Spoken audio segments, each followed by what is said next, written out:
आज हम स्टार्ट करने जा रहे हैं 12th क्लास ज्योग्राफी का सेकंड चैप्टर विश्व जनसंख्या। इसमें वितरण, घनत्व और वृद्धि के बारे में पढ़ना है कि जनसंख्या का वितरण किस प्रकार है, उसका घनत्व किस प्रकार और वृद्धि किस प्रकार हुआ। तो हम देखते हैं जनसंख्या वितरण का पैटर्न। तो जनसंख्या वितरण का अर्थ पृथ्वी की सतह पर लोगों के वितरण की व्यवस्था से है। जनसंख्या को समान रूप से वितरित नहीं किया जाता है, क्योंकि दुनिया की 90% जो आबादी है वह अपने भूमि क्षेत्र के लगभग 10% क्षेत्र में रहती है। दुनिया में 90% जनसंख्या जो है सो कुल भूमि का 10% क्षेत्रों में निवास करते हैं। और दुनिया के 10 सबसे अधिक आबादी वाले देश दुनिया की आबादी का लगभग 60% योगदान करते हैं। इन 10 देशों में से 6 एशिया में स्थित है देश।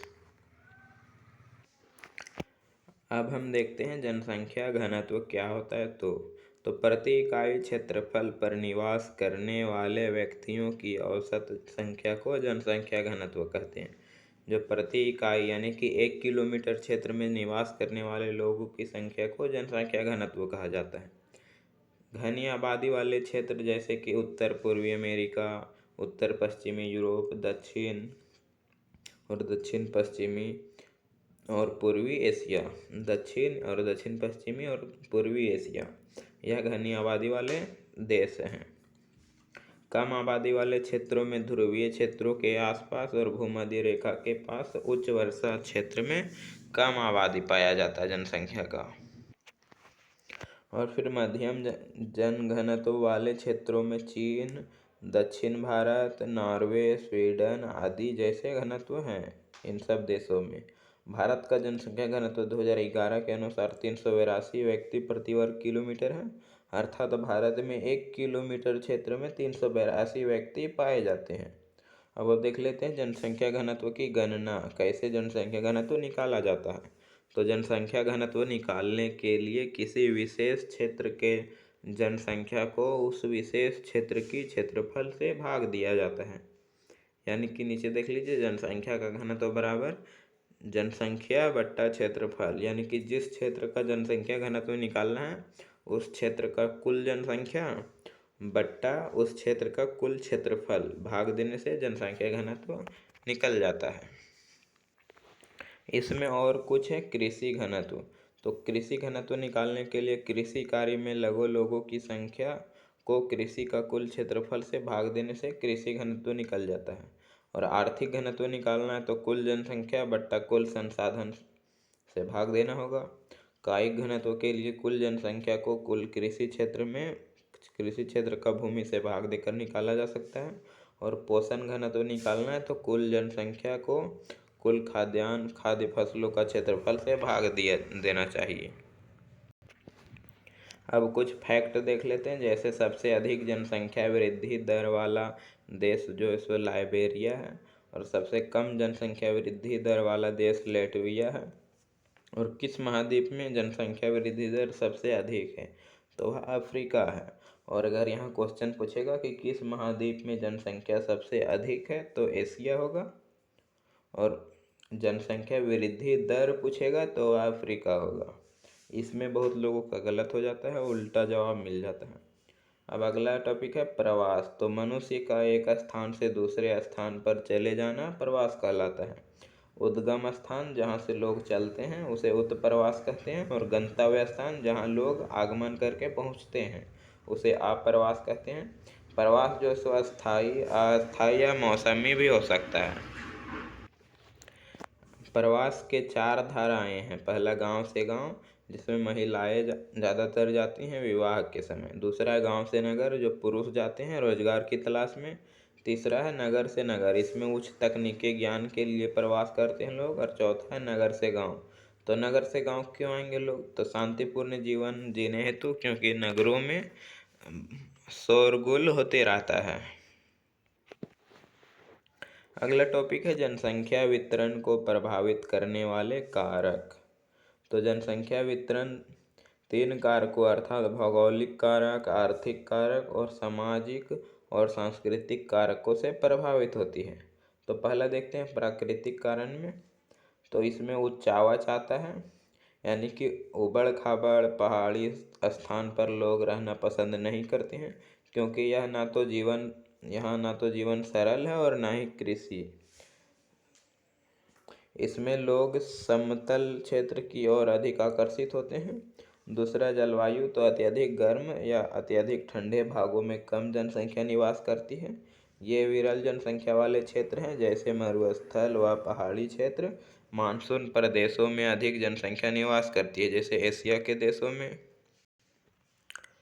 तीसरा है मृदा, तो लोग हमेशा ऐसे स्थान पर रहना पसंद करते हैं जहाँ मृदा उपजाऊ होती है। चौथा, जल की उपलब्धता, तो जल ही जीवन है कहा जाता है, अतः लोग ऐसी जगह पर बसना पसंद करते हैं जहां आसानी से जल उपलब्ध हो जाती है, क्योंकि जल से कृषि कार्य किया जा सकता है। पानी पीने के लिए उद्योग आदि का स्थापना जल के उपलब्धता के समीप की जाती है। पांचवा है वनस्पति, तो अधिक घने वनों के कारण भी जनसंख्या अधिक नहीं पाई जाती है, लेकिन कोनधारी वनों की आर्थिक उपयोगिता अधिक होती है, इसलिए लोग उन्हें काटने के लिए वहां बसते हैं। दूसरा है जनसंख्या वितरण को प्रभावित करने वाला में आर्थिक कारक। पहला था प्राकृतिक कारक, दूसरा है आर्थिक कारक। तो आर्थिक कारक में औद्योगिकीकरण, जिन क्षेत्रों में उद्योग होते हैं वहाँ मजदूरों को बड़े पैमाने पर रोजगार के अवसर मिलते हैं, इसलिए जनसंख्या प्रवास होता है। नगरीकरण, तो लोग नगरीय क्षेत्रों में अधिक बसते हैं, क्योंकि वहाँ स्वास्थ्य तथा शिक्षा सेवाएं अच्छी होती है। फिर तीसरा खनिज, तो जिन क्षेत्रों में अधिक खनिज पाए जाएंगे वहाँ खनन कार्य अधिक होगा, जिसकी वजह से मजदूरों की रोजगार उपलब्धता अधिक होगी। तीसरा है धार्मिक व सांस्कृतिक कारक। तो धार्मिक कारक में धार्मिक कारणों से लोग अपने देश छोड़ने को मजबूर हो जाते हैं। दूसरे विश्व युद्ध के दौरान जब यहूदियों को यूरोप छोड़कर रेगिस्तानी क्षेत्रों में नया देश इजराइल में बसना पड़ा था। इसी प्रकार दक्षिण अफ्रीका में रंगभेद नीति के कारण जनसंख्या का वितरण प्रभावित हुआ है। फिर है राजनीतिक कारक में किसी देश में गृह युद्ध, अशांति आदि के कारण भी जनसंख्या वितरण पर प्रभाव पड़ता है। उदाहरण के लिए फारस की खाड़ी का युद्ध, श्रीलंका में जातीय संघर्ष आदि के कारण जनसंख्या का पलायन हुआ है। अगला टॉपिक है जनसंख्या वृद्धि। तो जनसंख्या वितरण और घनत्व देख लिया, वृद्धि देखते हैं। तो किसी दो समय बिंदुओं के बीच जनसंख्या में परिवर्तन को जनसंख्या वृद्धि कहते हैं। यानी कि दो समय बिंदु में जब जनसंख्या में परिवर्तन होता है उसी को जनसंख्या वृद्धि कहा जाता है। अब जनसंख्या वृद्धि दर किसे कहेंगे? तो जब जनसंख्या वृद्धि को प्रतिशत में प्रदर्शित किया जाता है तो जनसंख्या वृद्धि दर कहलाता है। इसे निम्न सूत्र द्वारा प्रदर्शित किया जा सकता है, जैसे जनसंख्या वृद्धि दर बराबर P2 माइनस P1 बट्टा P1 इंटू 100। तो जहाँ P2 जो है सो वर्तमान वर्ष है और P1 जो है आधार वर्ष है। तो P2 वर्तमान वर्ष अभी की जनसंख्या में पहले की जनसंख्या घटाकर पहले की जनसंख्या से भाग देने से जनसंख्या वृद्धि निकल जाएगा, और 100 से गुना करने से जनसंख्या वृद्धि दर ज्ञात हो जाता है। अगला है जनसंख्या की प्राकृतिक वृद्धि। तो किसी क्षेत्र विशेष में दो समय अंतरालों में जन्म और मृत्यु के अंतर से बढ़ने वाली जनसंख्या को उस क्षेत्र की प्राकृतिक वृद्धि कहते हैं। अगर जनसंख्या की प्राकृतिक वृद्धि निकालना है तो उस क्षेत्र का जन्म दर में मृत्यु दर को घटा देने से प्राकृतिक वृद्धि निकल जाती है।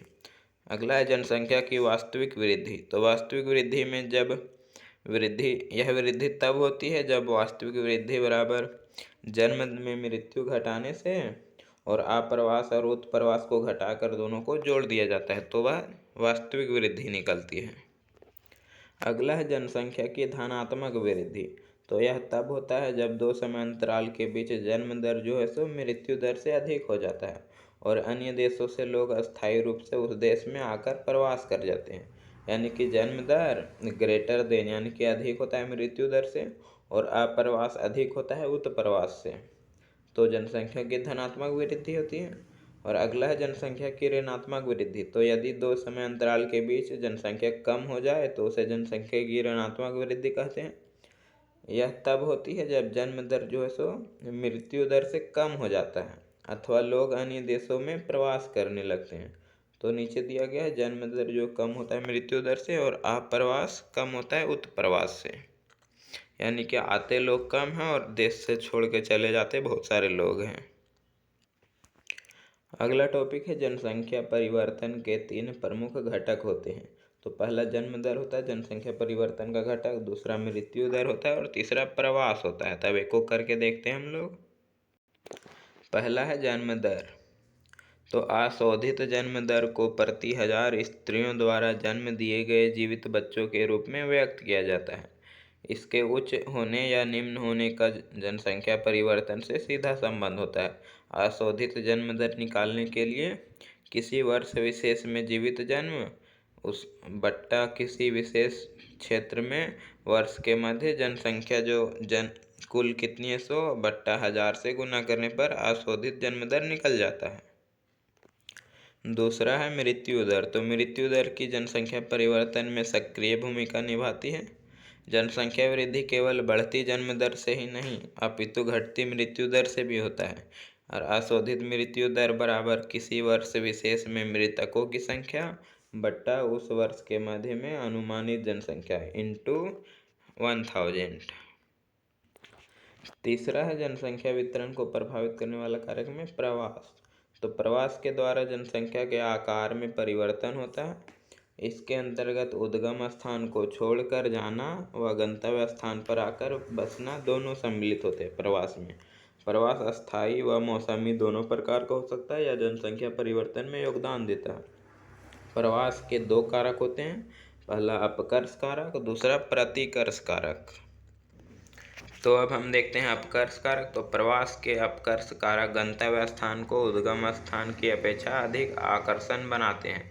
जैसे काम के बेहतर अवसर उपलब्ध होने पर, रहन सहन की अच्छी दशाएं, शांति व स्थायित्व, अनुकूल जलवायु और जीवन व संपत्ति की सुरक्षा। दूसरा है प्रतिकर्ष कारक। तो प्रवास के प्रतिकर्ष कारक उद्गम स्थान को उदासीन स्थल बनाते हैं। इन कारणों की वजह से लोग इस स्थान को छोड़कर चले जाते हैं, जैसे कि रहन सहन की निम्न दशाएं, राजनीतिक परिस्थितियां, प्रतिकूल जलवायु, प्राकृतिक विपदाएं, महामारियां, आर्थिक पिछड़ापन। इन सब कारण से प्रतिकर्ष कारक प्रभावित होता है, जिससे जनसंख्या की कमी हो जाती है। अगला टॉपिक है जनसंख्या वृद्धि से उत्पन्न समस्याएं, यानी कि जनसंख्या बढ़ने से क्या क्या समस्याएं उत्पन्न होती है। तो पहला संसाधनों पर अत्यधिक भार होगा, यानी कि दबाव होगा।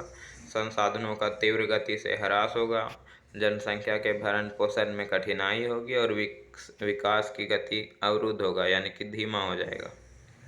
अगला टॉपिक है जनसंख्या ह्रास के परिणाम, यानी कि जनसंख्या अगर कम होगा तब क्या प्रभाव पड़ेगा। तो संसाधनों का पूर्ण उपयोग नहीं हो पाएगा, समाज की आधारभूत संरचना स्वयं ही अस्थिर हो जाती है और देश का भविष्य चिंता व निराशा में डूब जाता है। अगला टॉपिक है किसी देश की जनसंख्या तीव्र गति से बढ़ने पर वहाँ के आर्थिक विकास पर पड़ने वाले प्रभाव। तो जनसंख्या की तीव्र वृद्धि के कारण अनेक प्रकार की आर्थिक और सामाजिक समस्याएं उत्पन्न हो जाती है, जैसे भोजन की समस्या। तो तीव्र गति से जनसंख्या की वृद्धि के कारण भोजन पदार्थों की आवश्यकता की पूर्ति कठिन हो जाती है। आवास की समस्या दूसरा है, तो बढ़ती जनसंख्या के कारण निवास स्थानों की कमी हो जाती है और लाखों लोग झुग्गी तथा झोपड़ी में निवास करते हैं। तीसरा है बेरोजगारी। तो जनसंख्या वृद्धि के कारण बेकारी एवं गंभीर समस्या के रूप में उभर कर सामने आई है और आर्थिक विकास कम हो जाने से रोजगार के अवसर कम हो जाते हैं और बेरोजगारी बढ़ जाती है।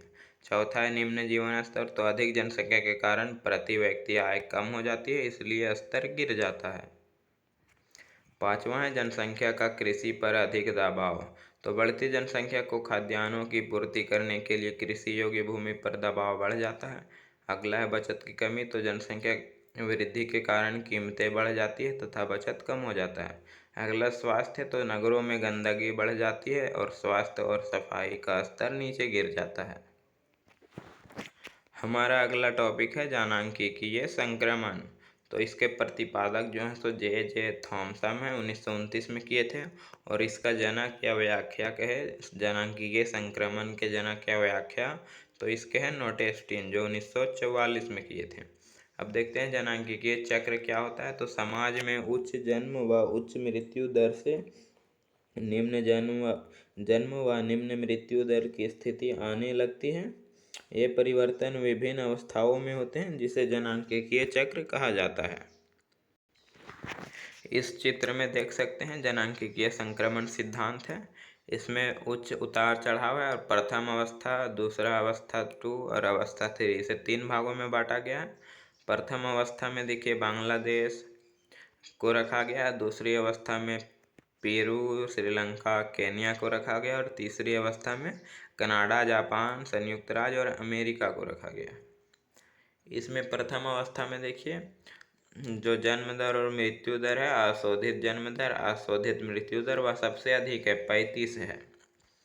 और दूसरी अवस्था में फिर थोड़ी कम होते जा रही है जन्म दर, और मृत्यु दर और कम हो जा रही है क्योंकि स्वास्थ्य सुविधाएं उपलब्ध होती जा रही है। तो इसमें जनसंख्या में प्राकृतिक वृद्धि पाई जाती है दूसरी अवस्था में, और तीसरी अवस्था में जनसंख्या बहुत कम हो जाती है, इसलिए निम्न उतार चढ़ाव हो जाता है, जिससे जनसंख्या ऋणात्मक होने लगती है। तो हम लोग देखते हैं प्रथम अवस्था, तो इसमें उच्च जन्म दर तथा उच्च मृत्यु दर होता है, और कारण जो है शिक्षा और स्वास्थ्य की कमी के कारण होता है।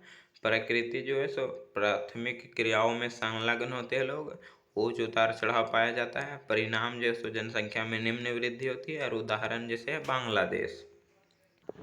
द्वितीय अवस्था देखें अगर, तो इस अवस्था में आरंभ में उच्च जन्म दर बनी रहती है, किंतु समय के साथ घटती है तथा मृत्यु दर भी घट जाती है। कारण क्या है, तो शिक्षा और स्वास्थ्य में सुधार प्रारंभ किया गया। परिणाम जो हुआ सो जनसंख्या में प्रारंभ में जनसंख्या बढ़ने के बाद घटने लगती है। उदाहरण है पेरू, श्रीलंका और केन्या। तीसरी अवस्था है, तो इस अवस्था में जन्म दर तथा मृत्यु दर बहुत कम हो जाती है, लगभग संतुलन की स्थिति हो जाती है। कारण क्या है, तो शिक्षा और स्वास्थ्य सुधार के साथ तकनीकी ज्ञान और नगरीय समाज के रूप में विकसित होते हैं। परिणाम क्या हुआ, तो जनसंख्या या तो स्थिर हो जाती है या बहुत कम वृद्धि होती है। उदाहरण है कनाडा, जापान, यूएसए यानी कि अमेरिका, और इस समय निम्न उतार चढ़ाव पाया जाता है। अगला टॉपिक है विश्व की जनसंख्या वृद्धि, यानी कि विश्व में जनसंख्या किस तरह से बढ़े थे। तो एक तरफ वर्ष दिया गया है, दूसरी तरफ जनसंख्या। तो 10,000 ईसा पूर्व जब बीसी था, उस समय 50 लाख जनसंख्या थी विश्व की। 1 ईस्वी जब आया ईसा मसीह के जन्मदिन में, तो 2000 लाख जनसंख्या हो गई। 10,000 ईस्वी में 1000 ईस्वी जब आया तो 3000 लाख जनसंख्या हो गई। 1750 ईस्वी में 8000 लाख जनसंख्या हो गया। 1850 ईस्वी जब हुआ 100 साल बाद, तो 100 करोड़ जनसंख्या हो गया। 1930 ईस्वी में 200 करोड़ जनसंख्या हो गया। 1962 ईस्वी में 300 करोड़ जनसंख्या में वृद्धि हुई। 1975 में 406 करोड़ जनसंख्या हो गया। 1987 में 500 करोड़ जनसंख्या। 1999 में 600 करोड़ जनसंख्या हो गई विश्व की। 2000 ईस्वी में 610 करोड़ हो गया, और 2010 में 710 करोड़ जनसंख्या हो गया। 2013 में 714 करोड़ जनसंख्या हो गया विश्व का। 2015 में 720 करोड़। 2025 तक अनुमान लगाया गया है कि 721 करोड़ हो जाएगा, और 2050 तक 903 करोड़ अनुमान लगाया गया है।